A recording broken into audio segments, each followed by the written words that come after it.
Harry's the best thing about the royal family in the last 40 years since his mum died, and she was the best thing before that. They need to understand they need him. Look at what he's doing. Listen, it's not our fault that the papers and the TV and whoever don't want to talk about what William and Kate's doing. Right? It's not Harry's fault, and this is what I'm saying.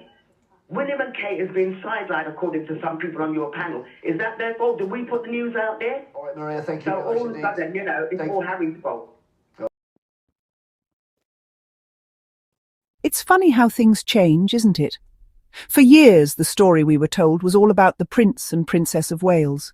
William and Kate were presented as the perfect, steady future of the monarchy. They were the dependable pair, always smiling, always doing exactly what was expected. But lately, you can feel a little shift in the air. People are starting to get a bit, bored. The endless cycle of polite appearances and carefully managed photo opportunities is starting to wear thin for some. It all feels a bit too polished, a bit too predictable. It's like watching the same film on repeat. You know all the lines. Just the other day on the Jeremy Vine show, a caller said something that really struck a chord with a lot of us. She said, "Prince Harry is the best thing about the royal family in the last 40 years since his mother died." Now that's a powerful statement, isn't it? It suggests that what people are craving isn't just tradition and duty. They want something more. They want a bit of heart. A bit of that spark that Princess Diana had. This caller wasn't just a lone voice.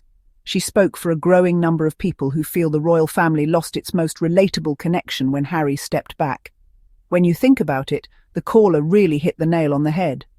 The papers and the telly can only show so many pictures of William and Kate cutting ribbons before people start to switch off.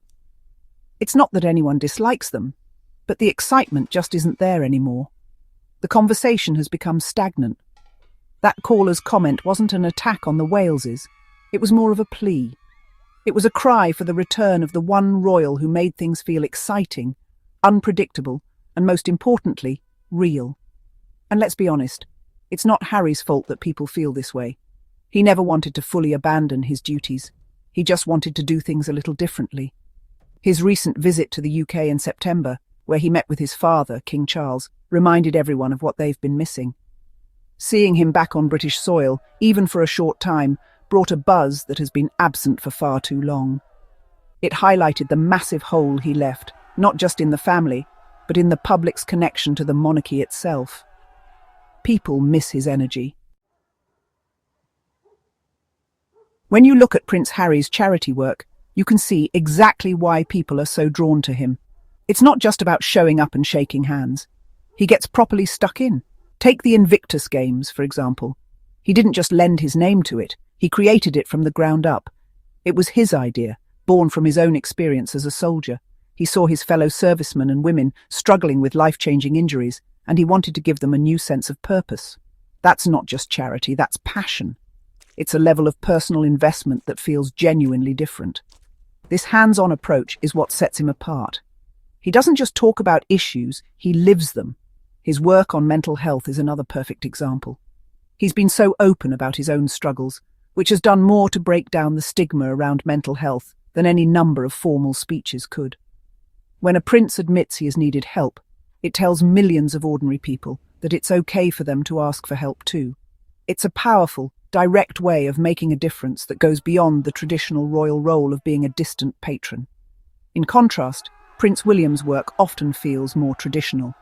He is the heir to the throne, and his path is naturally more structured and formal. The public perception is that it's from a more reserved distance.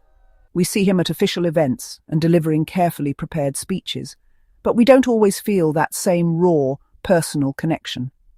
It's a more classic approach to royal duty, one that is perhaps seen as safer, but also less inspiring for a modern audience looking for authenticity. You never get the sense that Harry is just going through the motions. Whether he's in Colombia visiting a local arts centre with Meghan or attending the Well Child Awards here in the UK, his enthusiasm is infectious. He connects with people on a human level, sharing a laugh or offering a comforting word. This isn't a performance for the cameras, it's just who he is. People can see that his commitment is genuine, and in a world where so much feels manufactured, that authenticity is what makes him the royal family's secret weapon. Harry's greatest strength has always been his openness. He's never been afraid to show his emotions or talk about things that are difficult. Remember when he spoke so candidly about the grief he felt after his mother died? That was a huge moment. For a member of the royal family, known for their stiff upper lip, to be so vulnerable was groundbreaking. It made him instantly relatable to anyone who has ever experienced loss. He wasn't just a prince, he was a son who missed his mum, and that resonated deeply with the public. This willingness to be open stands in stark contrast to the more reserved image of William and Kate. They are always composed and controlled, which is what their future roles demand. But that reserve can sometimes come across as distant. They present a united and flawless front, but people are starting to wonder what's really going on behind the perfect smiles. We don't get to see the real people as much. With Harry, you always feel like you're getting the real deal, flaws and all, and that's incredibly refreshing and makes him so much more popular. His honesty makes him seem less like a remote figurehead and more like one of us.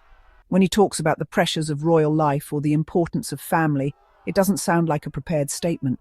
It sounds like it's coming from the heart. People connect with that. They see a man trying to protect his family and find his own way in the world, which are challenges we all face in our own lives. This relatability is something the monarchy desperately needs, especially as it tries to connect with younger generations who value authenticity above all else. Even his memoir, Spare, which caused such a stir, was part of this. While some of the revelations were shocking, the book came from a desire to tell his own story in his own words. It was an act of taking control of his narrative. It showed a man who was willing to be messy and complicated in public. In doing so, he broke the unspoken royal rule of never complain, never explain.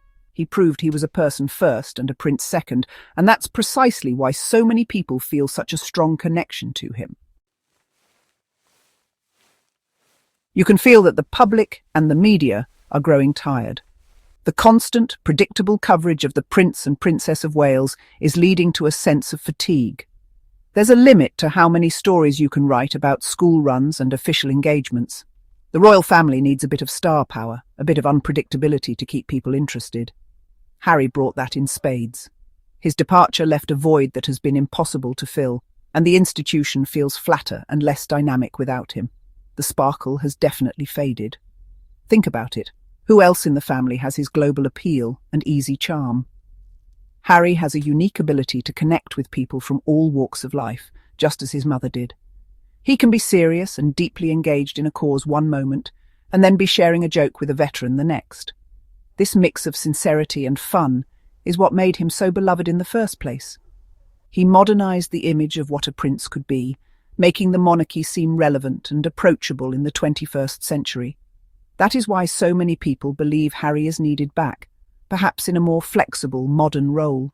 He has said himself that he wants reconciliation and that life is too precious to keep fighting. If the king could offer him and Meghan a way to serve that works for them, it could be a huge win for the monarchy.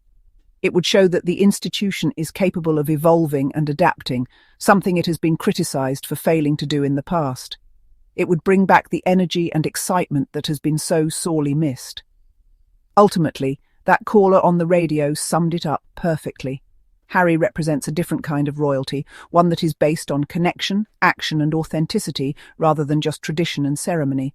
He is the bridge between the old world and the new. Bringing him back into the fold wouldn't just be a family reconciliation. It would be a savvy move for the future of the monarchy itself. He is their secret weapon, waiting to be deployed, and the public is more than ready for his return.